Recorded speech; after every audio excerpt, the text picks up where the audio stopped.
Gandalf doesn't talk about his own death the way most people would. When he finally explains what happened in Moria, he doesn't start with the bridge, or the famous words, or even the fall. He begins with something stranger. He says he strayed out of thought and time, that every day was as long as the life of the world, and that he was sent back. For someone like Gandalf, that's not poetry, that's a report. Everyone else only saw the surface of that moment in Zirakzigil, the roar, the breaking stone, the fire swallowing the wizard in gray. For the Fellowship, Gandalf was simply gone, a hole where he used to stand. But for Gandalf himself, that fall was not an ending. It was the door into the most mysterious part of his story. So what did he actually go through after he died in Moria? What happened between being dragged into the abyss by a demon of the Elder Days and waking again on the peak of Zirakzigil, changed, brightened, and dangerous in a new way? The answer isn't a simple step-by-step travelogue. Tolkien gives only fragments, but those fragments are sharper than they look. And when you put them together, they reveal something huge about who Gandalf really is and who sent him back. The story doesn't end where the film cuts away. When the Balrog pulls Gandalf from the broken bridge, they don't just plummet into nothing. Gandalf later tells it in a few short, almost casual lines. They fell through fire and shadow, and water broke their fall deep below the roots of the world. Down there in the dark, where even dwarves seldom go, the battle continues. He describes pursuing the Balrog through hidden caverns, fighting in lightless halls filled with steam and blackness. They pass through deep places that are nameless. That wording matters. Gandalf has traveled more of Middle-earth than almost anyone alive, and yet even he calls those depths nameless. Whatever lies below Moria isn't just stone, it's ancient, raw, unfinished, the world in its bones. Eventually, the Balrog flees upward and Gandalf follows. Their fight becomes a chase. The creature that had once been a terror of the First Age, a lieutenant of Morgoth, now flees from a single gray wanderer. That alone shows who Gandalf really is, not just a fireworks wizard for hobbit parties. The two of them climb the Endless Stair, a secret stairway spiraling from the deepest vaults of Khazad-dûm all the way to the pinnacle of one of the highest peaks above it. That stair is never mentioned anywhere else. Its name hints at how long that ascent must have taken. Gandalf and Balrog are not mortal men. Time moves differently for beings like them. Even so, the image is staggering.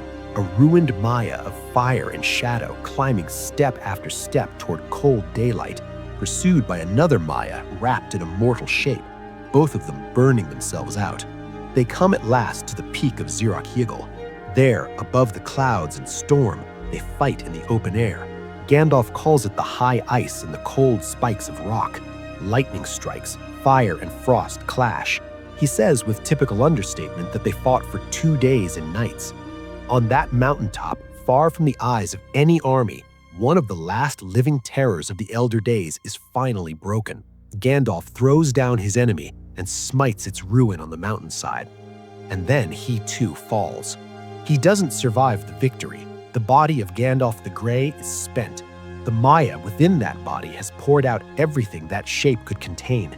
He has done what he was sent to do in that moment, removed a servant of ancient darkness from the board. But that act burns his form to the limit. He dies there, alone on the pinnacle of Zirakzigil. Except dies isn't quite the right word. Gandalf describes what comes next in only a few lines, but they are some of the most mysterious in the entire legendarium. He says that he strayed out of thought and time, that every day was as long as the life of the world, and that he was sent back. For someone like Gandalf, that's not poetry, that's a report. Remember what Gandalf truly is. Gandalf is the name given to a Maya called Olórin, sent into Middle-earth in human form as one of the Istari under strict limitations. That divine spirit has now left its mortal shell. What he experiences in that interval is beyond normal description. Spaces where time no longer has meaning, where days and ages blur. Tolkien is careful here. He doesn't tell us what specific things Gandalf saw or visited with specific realms, because this isn't a tour of the afterlife. What matters is this: Gandalf's mission is not over. His work in Middle-earth is not finished. and someone with authority to decide such things intervenes. Gandalf doesn't say, "I chose to return." He says, "I was sent back for a brief time until my task is done." That passive voice is deliberate. The decision was not his. It belongs to the one who sent the Istari in the first place, the same one who allowed Sauron to rise and fall within a much larger story. Tolkien, in his own commentary, simply calls this figure the Authority, Ilúvatar. This is the only time in The Lord of the Rings where such an intervention is stated so directly. When Gandalf's spirit leaves his body, he is taken up, healed, and returned, not just revived, recommissioned. When he awakens again, it's not in some soft elven bed. He wakes lying on the peak where he fell, stripped of all clothes and gear, alone on the hard horn of the world. The body that lies there is no longer the bent, travel-worn form of Gandalf the Grey.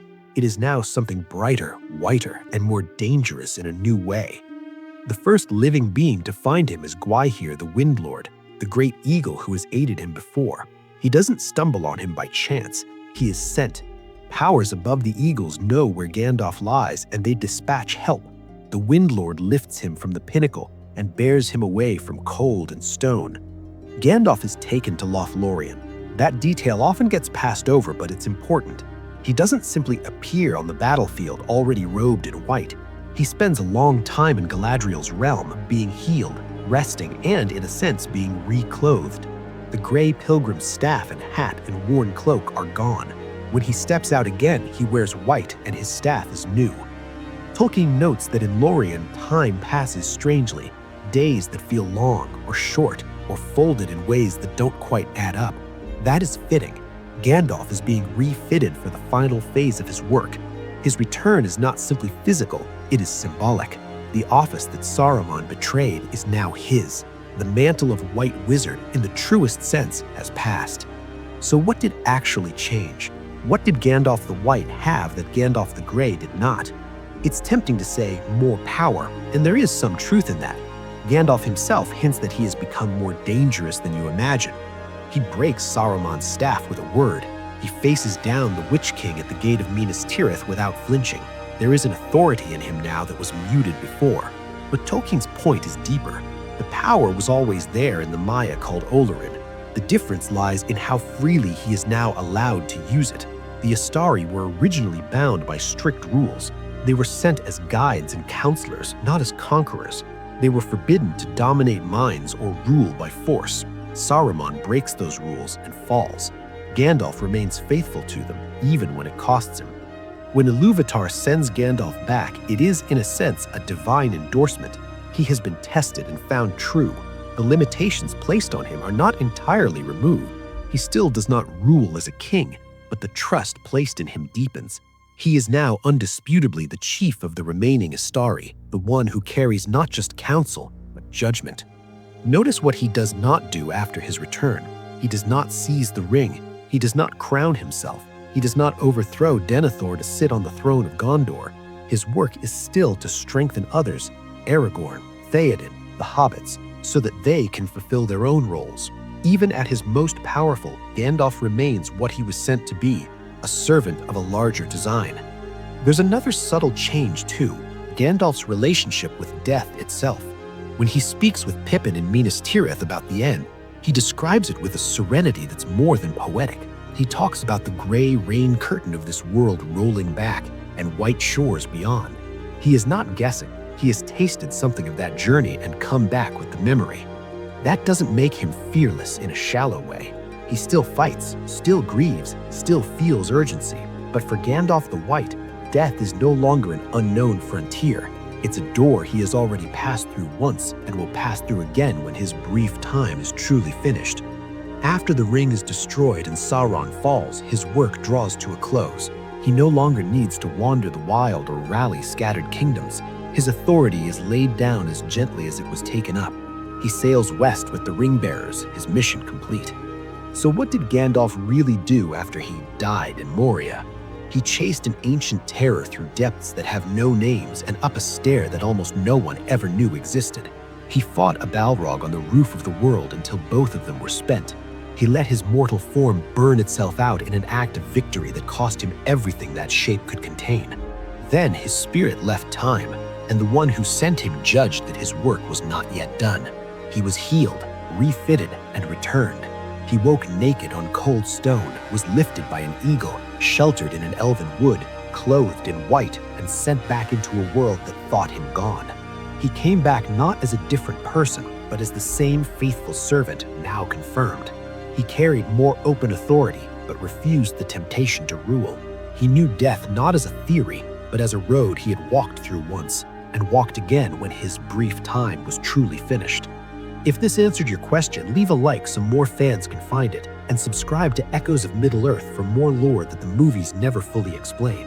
Take care, and I'll see you in the next video.